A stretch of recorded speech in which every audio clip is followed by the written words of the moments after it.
2,000 years ago, at a wedding in Cana, water became wine. Was it the first divine miracle of Jesus Christ, or can modern science explain this transformation? Today, we dive into one of history's most debated events, where faith meets chemistry and ancient wonder confronts contemporary understanding. In the heart of Galilee, around 30 AD, a wedding celebration was about to become legendary. According to John's Gospel, Jesus, his mother Mary, and his disciples were invited guests at this joyous occasion in Cana. But what started as a typical Jewish wedding feast quickly transformed into something extraordinary when the wine ran out, a social catastrophe in ancient Middle Eastern culture. The Gospel tells us that Mary approached Jesus with concern about the empty wine jars. Jesus initially seemed reluctant, saying his hour had not yet come, yet he instructed the servants to fill 6 large stone water jars with water. These weren't small containers. Each held 20 to 30 gallons, used for Jewish purification rituals. The servants filled them to the brim with ordinary water. Then came the moment that would echo through millennia. Jesus told them to draw some out and take it to the master of the banquet. When the master tasted it, he was amazed. This wasn't just wine. It was exceptional wine, better than what had been served earlier. The master called the bridegroom, praising him for saving the best wine for last, completely unaware of what had just occurred. This event, recorded as Jesus' first public miracle, established a pattern that would define his ministry. It wasn't performed in a temple or before religious authorities, but at a celebration among ordinary people facing an embarrassing social situation. The transformation of water into wine became the cornerstone of Jesus' divine credentials. Yet it also raises fascinating questions about the nature of matter, transformation, and the boundaries between the spiritual and physical worlds. To comprehend the magnitude of what allegedly occurred at Cana, we must first understand what wine actually is at a molecular level. Wine is a complex solution containing hundreds of chemical compounds: ethanol, organic acids, esters, phenolic compounds, and sugars. The primary component that makes wine intoxicating is ethyl alcohol, produced through fermentation when yeast converts sugars into alcohol and carbon dioxide. The natural winemaking process typically takes weeks or months. Grapes contain natural sugars, glucose and fructose, which serve as fuel for yeast. During fermentation, enzymes break down these sugars, producing ethanol, CO2, and various flavor compounds. The Saccharomyces cerevisiae yeast strain is primarily responsible for this transformation, converting approximately 17 grams of sugar into 1 degree of alcohol. But wine's complexity goes far beyond alcohol content. The distinctive taste comes from tannins extracted from grape skins, organic acids like tartaric and malic acid, and aromatic compounds called esters that develop during fermentation. Red wines contain anthocyanins, which provide color, while white wines have different phenolic profiles. Each wine's unique character results from specific grape varieties, soil conditions, climate, and fermentation techniques.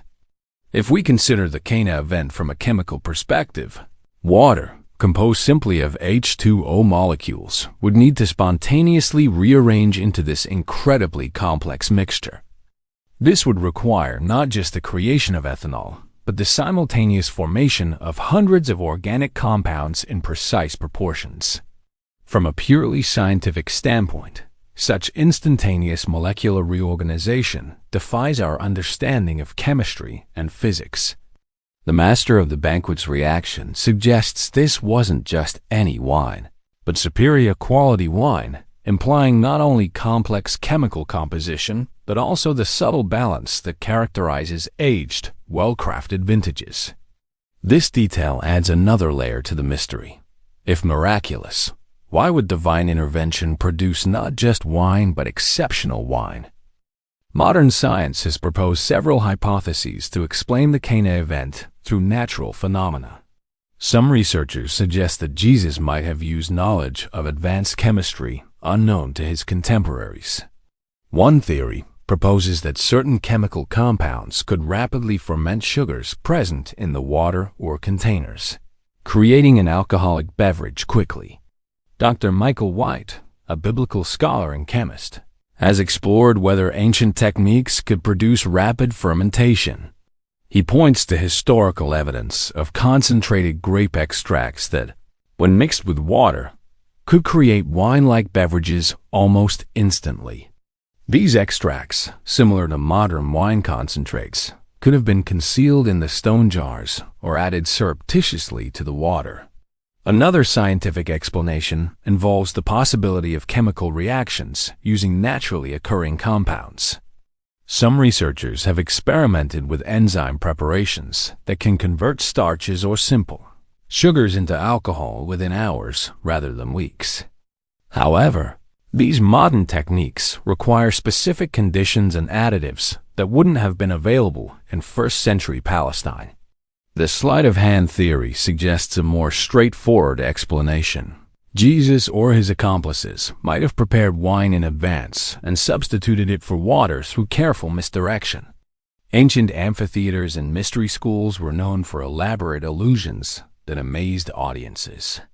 Given Jesus' later reputation for challenging social and religious conventions, some argue he might have used such techniques to make theological points. However, each scientific explanation faces significant challenges. The Gospel account emphasizes that the servants filled the jars with water and immediately drew from them. Multiple witnesses were present, including skeptical observers who would have detected deception. Most critically, if this were merely a chemical trick, why would it be recorded as the foundation of Jesus' divine authority? The Gospel writers, particularly John, present this as undeniable proof of Jesus' supernatural power, suggesting they believe something genuinely inexplicable had occurred. Recent developments in quantum physics have introduced fascinating possibilities for understanding seemingly impossible transformations. Quantum mechanics reveals that at the subatomic level, matter behaves in ways that defy classical intuition. Particles can exist in multiple states simultaneously. Quantum tunneling allows particles to pass through energy barriers, and quantum entanglement demonstrates instantaneous connections across vast distances. Some theoretical physicists have speculated about quantum effects operating at macroscopic scales under specific conditions. Dr. Stuart Hameroff's research into quantum processes in biological systems suggests that consciousness might interact with matter at the quantum level. While highly controversial, this opens theoretical pathways for consciousness to influence physical transformations directly. The concept of quantum field fluctuations presents another intriguing possibility. In quantum field theory, empty space isn't truly empty, but contains virtual particles that constantly appear and disappear. Under extreme conditions, these fluctuations might theoretically create real particles, potentially reorganizing matter at the molecular level. However, the energy requirements for such transformations would be astronomical. Quantum coherence, where particles maintain synchronized states over time, might theoretically allow coordinated molecular reorganization. Some researchers have proposed that certain states of consciousness could create coherent quantum fields capable of influencing matter directly. This remains purely speculative, as no experimental evidence supports macroscopic quantum effects controlled by human consciousness. The information-theoretic approach to quantum mechanics suggests that information is fundamental to reality. If consciousness processes information in ways we don't fully understand, it might theoretically access and modify the informational structure underlying physical matter. This could explain how intention or focused consciousness might trigger molecular transformations, though the mechanisms remain completely mysterious. These quantum explanations, while scientifically groundbreaking, remain largely theoretical. They don't prove that water was transformed into wine at Cana, but they do suggest that our understanding of matter, consciousness, and reality's fundamental nature is still evolving. Perhaps what seems impossible today might be comprehensible tomorrow. The Cana event isn't isolated in human experience. Throughout history, unexplained transformations and phenomena have challenged scientific understanding. In 1995, Dr. Masaru Emoto began photographing water crystals after exposing water to different words, music, and intentions, claiming that positive intentions created more beautiful crystal formations. While his methodology faced scientific criticism, his work sparked global interest in consciousness-matter interactions. Contemporary miracle investigations reveal intriguing patterns. At Lourdes, France, medical committees have documented healings that defy current medical understanding. The Catholic Church's rigorous investigation process requires multiple medical examinations, ruling out psychological factors and demonstrating permanent healing of serious conditions. While skeptics propose alternative explanations, some cases remain medically inexplicable even after decades of scrutiny. Laboratory experiments in consciousness research have produced surprising results. The Global Consciousness Project, monitoring random number generators worldwide, has detected statistical anomalies during major global events, suggesting collective consciousness might influence physical systems.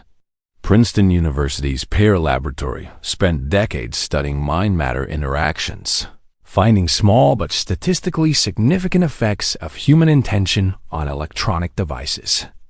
Spontaneous healing phenomena continue to puzzle medical professionals. Cases of instantaneous tumor disappearance, sudden restoration of sight or hearing, and regeneration of damaged organs occur rarely but persistently across cultures and medical systems. While most have conventional explanations, a small percentage remain unexplained despite thorough investigation. The placebo effect demonstrates consciousness's power over physical health. Patients receiving inactive treatments often experience real improvements, sometimes dramatic ones. Recent research shows placebos can trigger measurable physiological changes, including neurotransmitter release, immune system activation, and pain reduction. This proves consciousness can produce tangible physical effects, though the mechanisms remain mysterious. These modern examples don't prove the Cana miracle occurred as described, but they suggest that consciousness-matter interactions might be more common and powerful than traditionally believed. Perhaps ancient reports of miraculous transformations deserve more serious scientific consideration than they typically receive. As we examine the water-to-wine transformation, we confront fundamental questions about knowledge, reality, and human limitations. Science has revealed incredible truths about our universe, from quantum mechanics to relativity, yet vast mysteries remain. Dark matter and dark energy comprise 95% of the universe. Consciousness remains scientifically undefined, and the relationship between mind and matter continues puzzling researchers. The Cana event challenges us to consider whether our current scientific paradigms encompass all of reality's possibilities. Throughout history, phenomena once considered magical became scientifically understood. Electricity, magnetism, radio waves, and quantum effects all seemed miraculous before their mechanisms were discovered. Perhaps today's impossibilities are tomorrow's scientific breakthroughs. Human perception itself limits our understanding. We experience reality through sensory organs evolved for survival, not cosmic comprehension. Our brains construct reality from limited sensory data, creating a model that's useful but not necessarily complete. Ancient peoples might have perceived aspects of reality that our modern, scientifically trained minds dismiss too quickly. The intersection of faith and reason presents unique challenges. Religious experiences often involve phenomena that transcend rational explanation, yet they profoundly impact human lives and societies. Science excels at explaining the how of natural phenomena, but struggles with questions of meaning, purpose, and transcendence that religions address. Consider this: if consciousness can influence matter even slightly, as some experiments suggest, then highly developed consciousness might achieve effects that seem miraculous to ordinary awareness. Jesus, regardless of one's religious beliefs, demonstrated extraordinary consciousness, profound compassion, wisdom, and transformative presence that changed human history. Perhaps the real miracle at Cana wasn't just water becoming wine, but the transformation of human understanding about reality's possibilities. Whether through divine intervention, unknown natural laws, or consciousness matter interactions we haven't discovered, the event challenges us to remain humble about the limits of our knowledge while staying open to reality's infinite potential. 2,000 years later, the wedding at Cana continues challenging our understanding. Whether miracle or chemistry, divine intervention or quantum possibility, this ancient event reminds us that reality holds mysteries far deeper than our current knowledge reveals. The water-to-wine transformation invites us to keep questioning, keep wondering, and remain humble before the infinite complexity of existence itself.